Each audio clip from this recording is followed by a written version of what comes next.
stretched out, what needs to be cropped, what needs to be.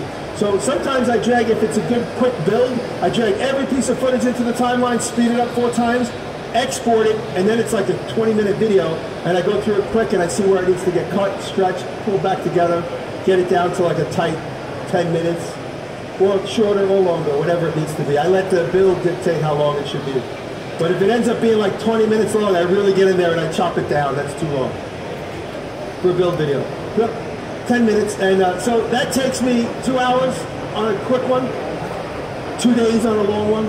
I always have videos going, so like at the end of the day, I'll bring all that footage home and I'll edit it. So edits are always ongoing. Sometimes they're really quick and I can do it in one sesh, but sometimes there's always 5 or 6 edits going, and I'll like add pieces of the brick to it as I go. Yes? What's my favorite tool? Is that what she said? My favorite tool? That's a good question. When it comes to analog, of course, the bandsaw. And when it comes to digital, probably the laser. Because I can do stuff, I can cut plastic, I can cut leather, I can cut paper, I can engrave material. So the laser is really versatile. Do you use a laser? Not yet? What's your favorite tool? What did she say? What? A hammer. That's great. When you get older, are you going to get a hammer tattooed on your arm? Because that shows that you're a real maker. It's just so cute. Now, I love hammers. They symbolize so much, of course. Blacksmithing, woodworking. So a hammer, like, I obviously love hammers. Somebody counted my hammers. I forget how many I have. I don't even know how many I have in that video. And in that video where I showed my hammer collection, I found like 3 other drawers full of hammers. I was like, shit, I forgot to show these. Would have made the video like 2 more minutes longer. Yes, sir. Yeah. Oh, toys. I used to make toys. So from 90 until like 2008, I made toys. I manufactured toys, plastic injection molded. I do a lot of problem solving. I spend a lot of time in South China sitting in factories with factory tool managers and tool rooms, and we'd get an injection molded part and we'd figure out why the flashing is too much, or how can we combine this tooling to have these 5 parts so we could save on a whole nother tool. So I was involved quite a bit, and that's where I really got my engineering, that's where I got my engineering education on the job, working in tool factories. But my machining interest, watching these guys adjust tooling and stuff, that's really seeing these guys in the factories. That's why I started really wanting to machine and get involved with lathe work and that kind of stuff. But the toy business to me got boring. I made a toy years ago, which kind of defines what I like about the toy business. There's a thing called Gurgling Ducks. It's like a squishy eyeball inside of a skin, and when you squeeze on it, it slurps and spits. And then in that same time frame, so I had the patent on that. It's expired now. It's a long time ago.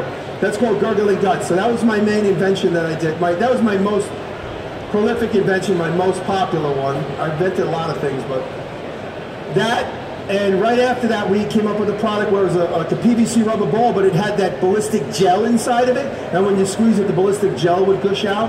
I was the first one to make that toy, but that toy kind of turned into like a generic Hong Kong manufactured thing. So you see those all the time now. I invented that, but nobody believes me. I swear. Yes, sir. Oh, Izzy's the best. Izzy, the one thing about this community that it just can't be overstated is just the friendships and the relationships. It's great. I really love it. And whether you're a maker or whether you're just a spectator or whether you're like Izzy and you have a big channel, or me or Bob, I think we're all on the same playing field, and that's what's great. It's like a community where it's completely, everybody can do anything. Anybody, you could start a channel tomorrow and be as popular as any one of us. And that's what I love about it. There's no real hierarchy. Some of you guys who don't have channels think there is, but there really isn't. So don't be shy to come up and speak to any one of us. We love it. It's one of the biggest parts of this community, is that we can all share in what we do. And Izzy's the best. He's just such a sweet guy. And he can't stop inventing. He's like insane. Every day I open up his Instagram, there's another thing. Yes, sir? Where do you look for inspiration?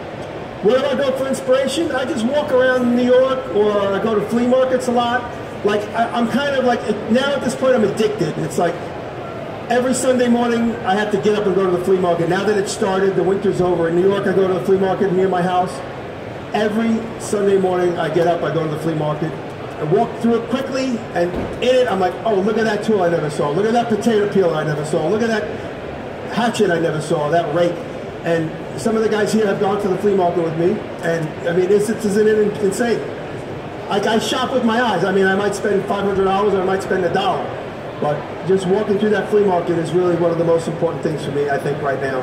And then, if you guys have seen my complex where my shop is right now, my dirty warehouse shop, there's 30,000 square feet right next to me that's going to be a flea market in the next couple of weeks, so I'm not going to have to go far. I'm real excited about that. How much time we got? Kicking 5 minutes. We got a question over there. Are you going to do any more collaborations with this old Tony? Oh, I would love to. This old Tony is another big inspiration. It's funny, when I make things, there's a couple of people in my mind. I feel like I always got to remember, oh shit, this old Tony's going to watch this video.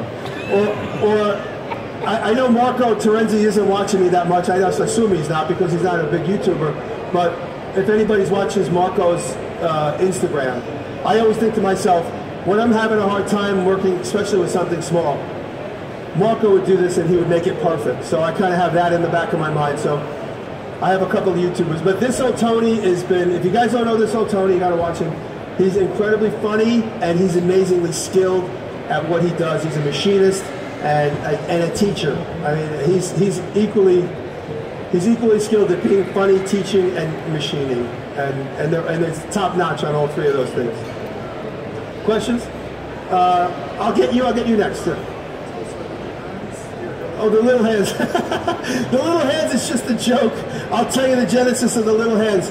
So I wanted to make a push stick that was hands because I cut my finger and it's like, hey, don't put your real hands in the saw, put your fake hands in the saw. And so I Googled it. Every time I come up with an idea, I Google it. There's 10 people making CNC-shaped hands for push sticks. So I was like, all right, that idea is kind of oversaturated. How can I bring something new to it? And I really wasn't thinking. I really wasn't thinking. So a couple of weeks later, I was in a little gift shop, and they had this pile of hands. And I'm like, oh, those are cool. And then I'm like, oh, wait, they have left and right hands. That's what sold it. They have, like, I only have one with me today. But they have left and right hands. I'm like, that's perfect. So I brought them back to the shop, and I didn't know, I still hadn't connected them to the table saw thing. And they were just sitting around the shop. I just kept them in pairs, like little rubber gloves, just sitting around the shop. And I still hadn't really broken ground doing anything with them yet. And then, I don't know, if Brett's here, he could remind me, but I ended up sticking them on these sticks one day, just thinking about, like, making them into push sticks. And the joke hadn't really formulated until I actually shot me pushing it through, and Brett was cracking up behind the camera, so I knew we had something. And then I just, like, I said, it would be funny if I'm touching it and then another little hand comes in and caresses the thing. It just, every time I do it, if Brett laughs, I leave it in. So, that's it. You had a question? What would you say? I can't hear the thing. I heard the temperature of something. What did you say? Depth of what? You mean the depth of the blade or the height of the wood? Well, the deeper you go, the less control you have. So, I'd say if you're really just starting out, just start with 3/4 inch plywood. You know, if it's your first time, 3/4 inch plywood's pretty good. But don't go too thick too much. Build up. Get to learn how the blade works and how it reacts to what you're doing. You got a question? Just if somebody starts off, what's the best thing to start? To put off? Well, it's funny. You know, I always told my students, people watch me, they watch Izzy, they watch every one of us on YouTube, and they're like, oh God, you make it so easy, I can't do that. Obviously, I turned the camera on me when I was 45 years old. I had all the previous 45 years of me playing around. So, don't watch do we watch a violinist or a concert pianist and go, I could do that? Or you sit at the piano and go, blink, blink, blink, I don't know what I'm doing. You automatically know that it takes years to get to that point. But somehow with the maker community, there are things you can jump right into, like laser cutting or CNCing. There are other things like carving or bandsaw work or woodwork that take a little bit more learning. And so sometimes people forget that and they jump right in and they get discouraged because they can't get there as fast. So repetition. And then I see people, like I met somebody today that did leather work. Is that leather work guy who with the kilt on? He showed me beautiful leather work he just started doing. He said when he saw me make this, he started doing leather work. Now he's making something I would think he was a teacher to me. I would look at what he did, and he's only started doing it. So there's levels of interest and levels of passion that will take over that learning curve. So, I mean, just go into it experimenting. If you go into it experimenting, you don't feel that sense of discouragement when it doesn't work out. You go, okay, now I have a reference point, then I can take that reference point, and next time I try and do a little better in this other direction. Or so I think if you go into it with the mind of experimenting, knowing that the finished goal is down the road, not necessarily at the end of the day, then I think you'll be a little bit more easy on yourself. Any questions? Oh, yes, sir? Say again? Thank you. Bob Claggett. Bob's here somewhere, yeah. Oh, what's our motivation for the podcast? The fans. If people keep listening, we'll keep doing it. Is Bob here? Bob's not here at the moment. But I think the motivation is that people keep wanting to listen. So we'll keep talking. As long as people keep wanting to as long as people keep wanting to listen, we'll keep talking. And you know, in this community there's always new learning. I mean, when you think about when me, Bob, and Dave got together, I think about, you know, we would discuss the opportunities we had making money behind the scenes, and it was very few and far between. And now each one of us are making a pretty decent career out of doing it. And from what we're doing, other people are developing careers out of what me, Bob, and Dave, and Jocko, and many other people in this community are doing. And that's so rewarding to me, is to see you guys coming up to me and saying, I'm quitting my day job, or my day job is now secondary, my life dream is this, that, or the other thing. And that really is what motivates, I think, all of us. Thank you. My mom said she loves me. Any other questions? How many more minutes I got? Actually, we're unfortunately done now. We're done? Okay. Yeah. All right. Would you be open to just come over and have a chit chat over there? Yeah. So the crowd can sort of follow, because he's getting a bit worried about the big crowd here. Okay. If that's fine. It's way much more space. I see smoke over there. Are we okay? It's probably forging. That's all. Okay. Oh, forging's happening? Hopefully. Oh, cool. I want to see. Let's stop. Let's stop. Don't get worried. All right, guys. Thank you all very much. I really appreciate it.